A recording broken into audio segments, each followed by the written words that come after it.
Queridos estudiantes, sean bienvenidos a su asignatura Ciencias Sociales. En tu curso tercero de secundaria. De este lado, tu maestro Luis Quesada Paulino. Esperando en Dios que estés totalmente dispuesto para aquello que tenemos para ti.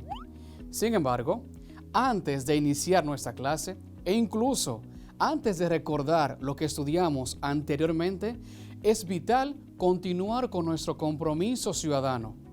Que sabes bien, hoy está salvando vidas. Por lo tanto, pasemos al siguiente material.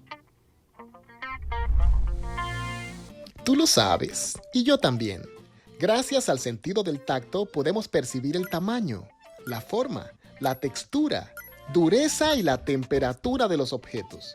Y es precisamente cuando hacemos uso de este sentido que llevamos a nuestras manos múltiples virus y bacterias. Pero el problema radica en que puedes llevar estos microorganismos a otras partes de tu cuerpo. Se ha demostrado que nosotros, los seres humanos, nos tocamos la cara de 15 a 23 veces cada hora, lo cual aumenta la probabilidad de que aquellos virus y bacterias hagan contacto con los ojos, con la nariz o la boca, y en algunos casos podrían terminar en nuestro sistema digestivo, causando serias complicaciones de salud. Recomendación: lavarse bien las manos, tantas veces como sea necesario. Tú lo sabes, y yo también. Cuidemos nuestra salud y la de nuestros seres queridos.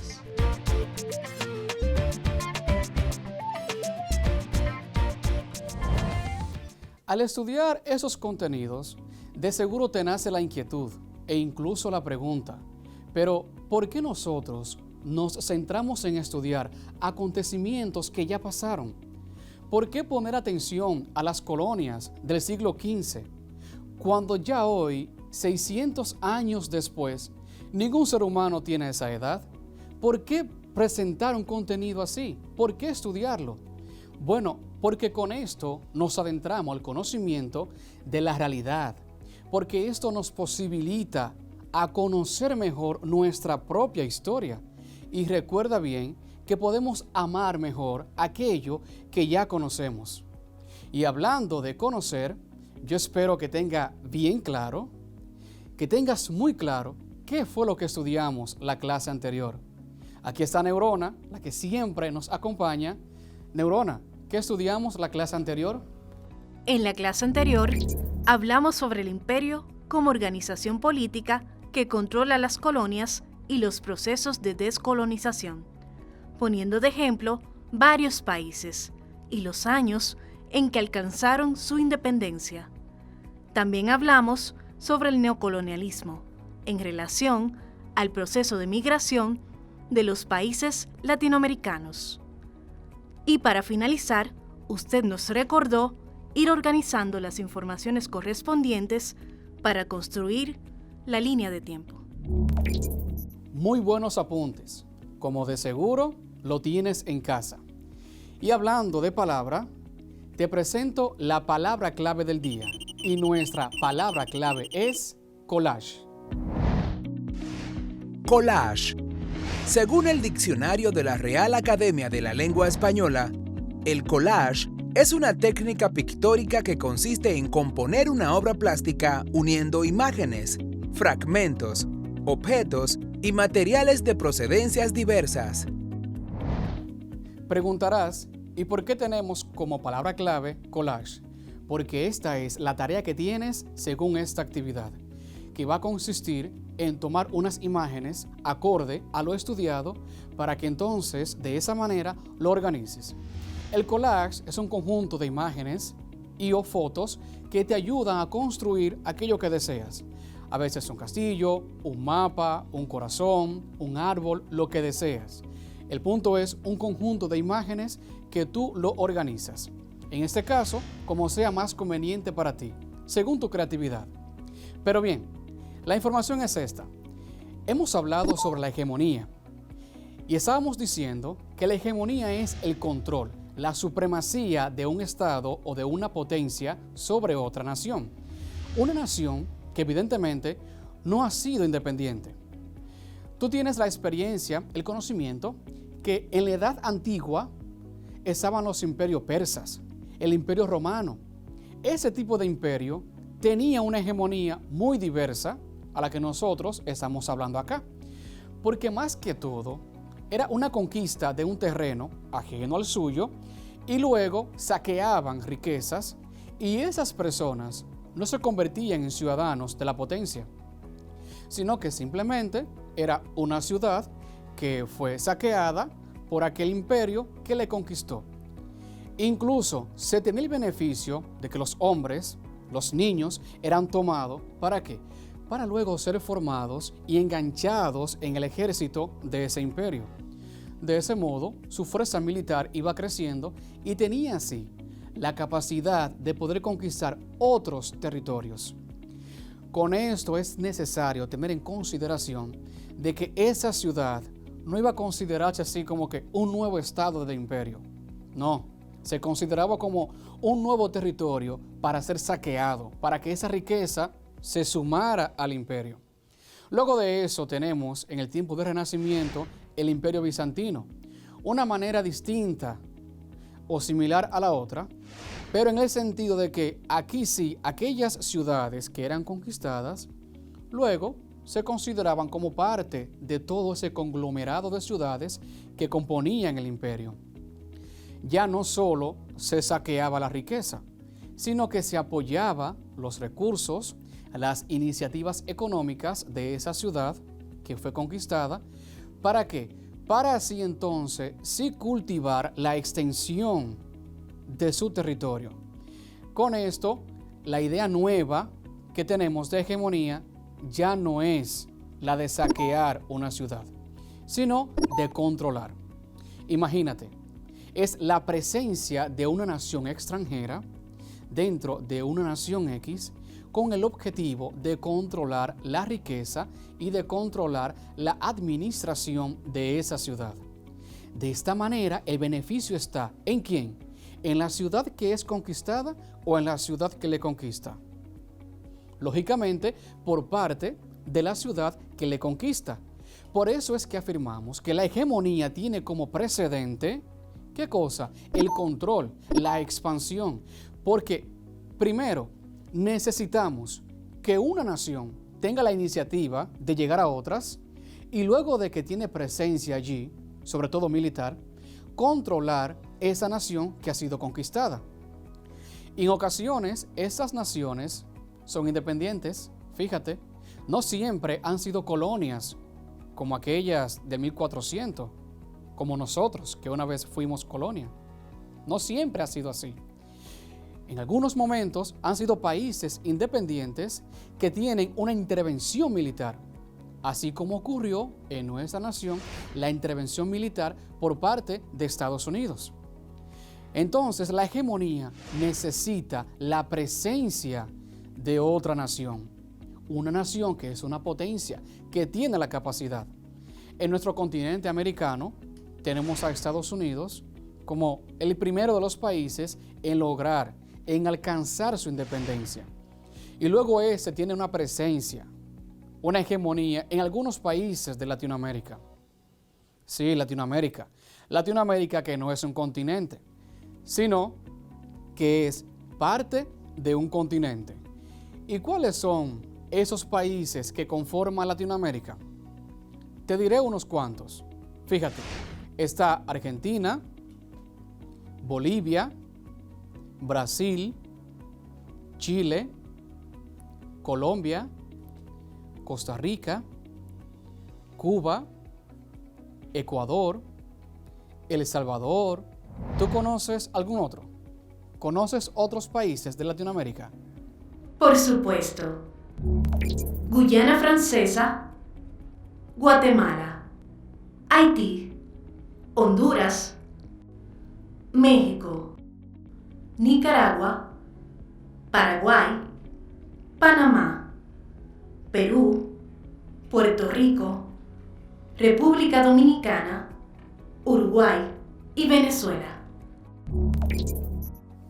Exacto. Magnífico. Muchos de estos ya lo has escuchado, otros quizás no tanto. ¿Y qué pasa aquí? Que esos países han tenido en su momento el control de algún imperio por parte de alguna colonia. Porque recuerda, la hegemonía tiene como precedente la expansión de un territorio. Es decir, que la hegemonía necesita de la expansión. Exactamente, de la expansión y del control por parte de una potencia. Sin esto no se da lo otro. Y esto tiene un precedente ya en el 1400 con ese imperio, con la colonia española que fuimos nosotros, pero se repite en el 1900 de una manera diversa por la presencia estadounidense en varios países latinoamericanos. Entonces, la hegemonía controla, es el control que se tiene sobre esa nación, sobre ese país. Yo espero que se vaya comprendiendo esto que está acá. Espero que si hay preguntas, también las realicen. Sobre este tema tan interesante, Ricardo González, desde Constanza, provincia de La Vega, nos envía una pregunta. ¿Los países deciden ser controlados o no por otra nación? Ricardo, ¿qué pasa? Tú decides si tu casa la vendes, la compras o la regalas. Tú decides venderla, tú decides comprar, pero regalar una casa como que no. Asimismo pasa con un país. Un país no será regalado a otra nación. Por lo tanto, afirmar que cada país decide ser gobernado por otro no sería lo adecuado, sino que las circunstancias históricas determinan estas situaciones, ya sea por vulnerabilidad o ya sea por una conquista de fuerza militar por parte de la potencia. Bien, Ricardo, ¿alguien más pregunta? También Jimena Méndez, desde Punta Cana, provincia de la Altagracia, nos envía la siguiente pregunta. ¿Cuáles países tienen el riesgo de ser dominados por otros? Fíjate, Jimena, esos países, vamos a llamarlo vulnerable, aquellos que son propensos a ser dominados. ¿Cuáles son?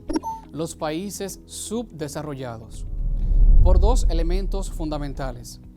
Uno, la dependencia económica por parte de las naciones, y otro, que es de la mano, la carencia de recursos para satisfacer las necesidades nacionales, que llevará consigo toma de préstamos, endeudamientos externos y demás. Por eso los países subdesarrollados son los más propensos, los vulnerables en ese sentido. ¿Alguien más tiene pregunta, dudas? No hay más preguntas, profesor.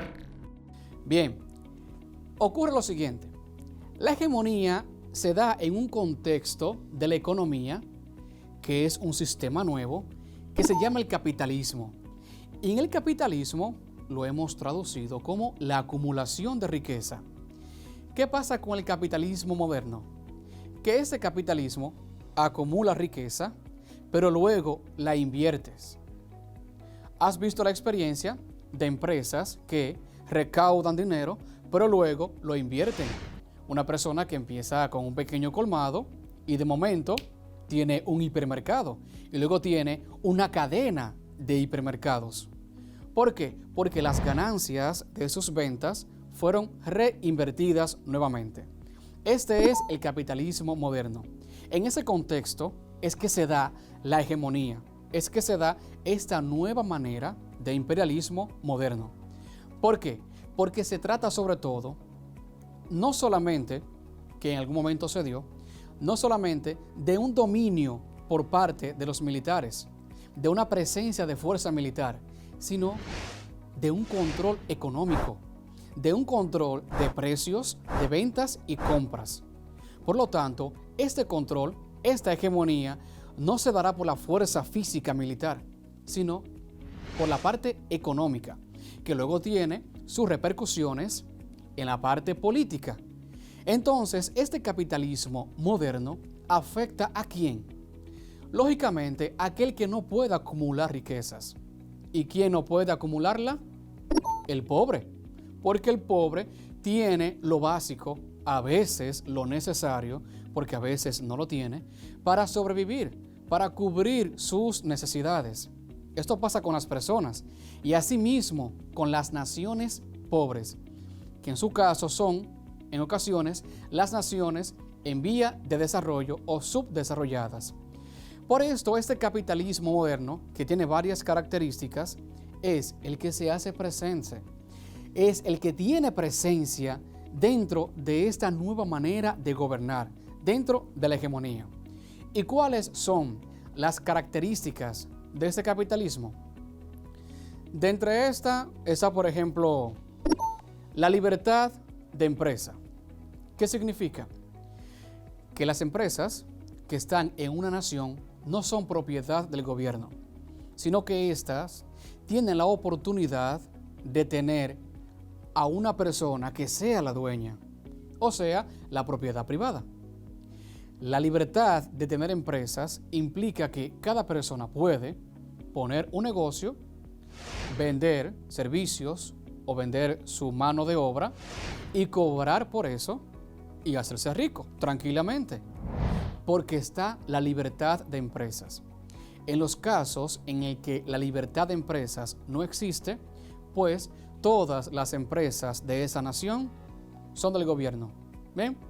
Aquí nosotros, un país que tiene como sistema económico el capitalismo, está la libertad de empresas. Otra característica, el mercado. ¿Qué pasa acá? Que en la compra y venta se hace presente la oferta y demanda. Aquello que se vende, pero aquello que la gente necesita y se quiere comprar. Por ejemplo, si están vendiendo automóviles y cada automóvil cuesta, vamos a suponer, porque no es el caso, 500 pesos, pero las personas no quieren comprar automóviles, ya sea porque hay mucha onza, el metro funciona bien y todo el mundo tiene un carro privado y ya no hay que comprar automóviles porque cada familia tiene uno y dos. ¿Qué ocurre con esto? El precio de los automóviles cae. ¿Por qué? Porque no hay demanda. O sea, las personas no están buscando comprar automóviles. Y un automóvil que cuesta 500 pesos, como dijimos, fácilmente se devalúa a 300, 200 pesos. Sin embargo, si la oferta, o sea, en el precio que te están vendiendo, es de 500 y resulta que de la población, que son 1000 personas, hay 500 personas buscando automóviles, ¿qué pasará con ese precio? Aumenta. Ante mayor demanda de un artículo, el precio de la oferta también crece. En el capitalismo moderno, esto está presente. El precio varía, como propiedad privada, como el trabajo y esos pequeños detalles. Profesor Luis. Sí, dígame. ¿Qué pasaría si en el mercado no existiera la oferta y la demanda? Lo que ocurriría sería que no sería un capitalismo, porque lo que es propio del capitalismo es la oferta y la demanda, el precio, la venta y la compra en base a lo que se te ofrece y en base a cómo tú puedes conseguir esto. Si eso no está, pues no sería el capitalismo, sería otro tipo de sistema económico. Bien. Excelente. Porque fíjate qué es lo que pasa. Qué bueno que tomas ese punto. En el mercado lo que prima es la venta de un artículo, la venta de una fuerza de trabajo. Las personas, por ejemplo tus padres, cobran un sueldo. ¿Y por qué cobran un sueldo? Por vender algo. Lo que venden es, en muchos casos, su mano de obra. Lo que se vende es un servicio y el servicio tendrá un precio en base a la demanda. Si en una ciudad no tenemos, por ejemplo, plomería, ¿haría falta un plomero? Pues no. Entonces, aquel que vive de eso, su mano de obra no sería bien pagada.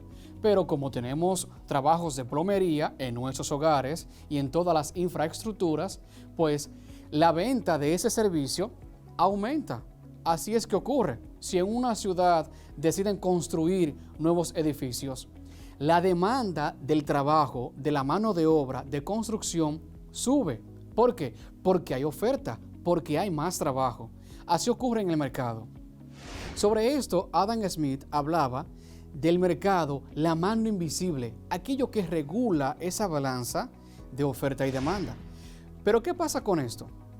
A veces podemos entender que el mercado lo regula el Estado. No es el Estado quien regula el mercado.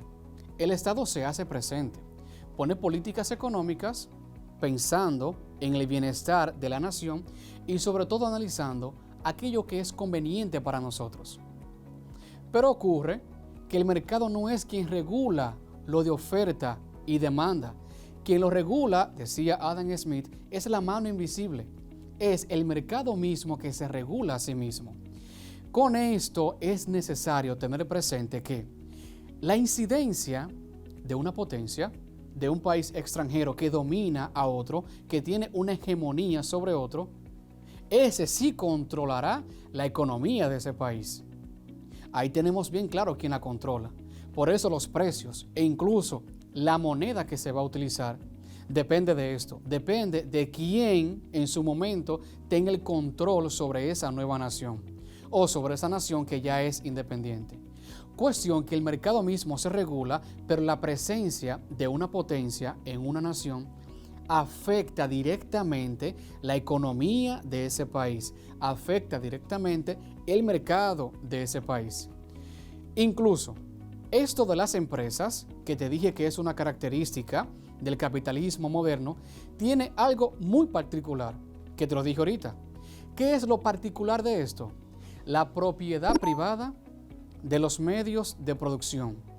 ¿Sí? Así como suena, la propiedad privada de los medios de producción. Me surge una duda. Sobre esto mismo, claro que sí.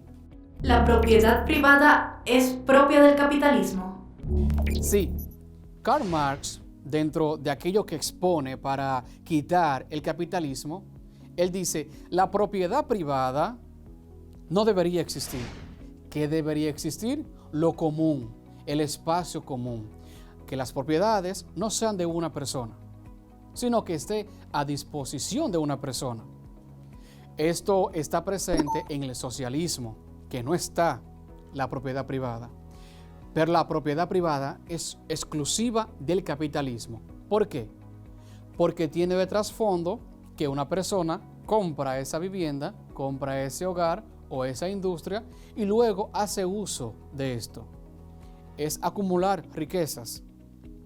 Por eso la propiedad privada, neurona, es propia del capitalismo. ¿Comprendiste eso? Gracias por la información. Exacto. Si tiene alguna otra duda, también la puedes hacer. ¿Qué pasa con esto de la propiedad privada? Tú dirás, pero maestro, estoy confundido. Porque si el gobierno decide construir una calle, ¿tiene sus empresas? Si el gobierno desea dar un servicio de capacitación a la nación, ¿tiene su negocio para eso? Fíjate que no. Lo que se hace es una licitación de contrataciones. Es decir, las empresas dicen, Estado, gobierno, aquí estamos dispuestos, hacen un concurso y eligen cuál de ellas hará ese servicio, ya sea de construir viviendas, de construir infraestructuras gubernamentales, de asfalto en las calles o de servicio de educación. ¿Ok? Por ejemplo, este mismo proyecto de llevar tu educación hasta el televisor de tu casa, no todo esto es del gobierno. No, está la propiedad privada de la industria. Entonces, el gobierno le paga a esa industria. ¿Por qué? Porque en el capitalismo se hace presente la propiedad privada. Esa oportunidad de tener, de adquirir, de poseer, para en base a esto, ya sea construir o ya sea acumular solamente riqueza o poner ese dinero a producir. Esto es lo que le dio el pie, es la punta de aquella iniciativa de hegemonía y de control en Latinoamérica, sobre todo por Estados Unidos. ¿Por qué? Porque ellos decían, en continente americano, en tierra de este continente, no estará la presencia de una potencia europea. Es decir, no estará el control del mercado por parte de una potencia europea. Y por eso, en el Destino Manifiesto lo vimos, ellos decidieron tomar esa iniciativa de control para desplazar a la potencia europea y ellos controlar el mercado latinoamericano. ¿Ok? Por eso la importancia de reconocer que la hegemonía que necesita de la expansión para el control también se hace presente en el capitalismo moderno. ¿Se comprende eso?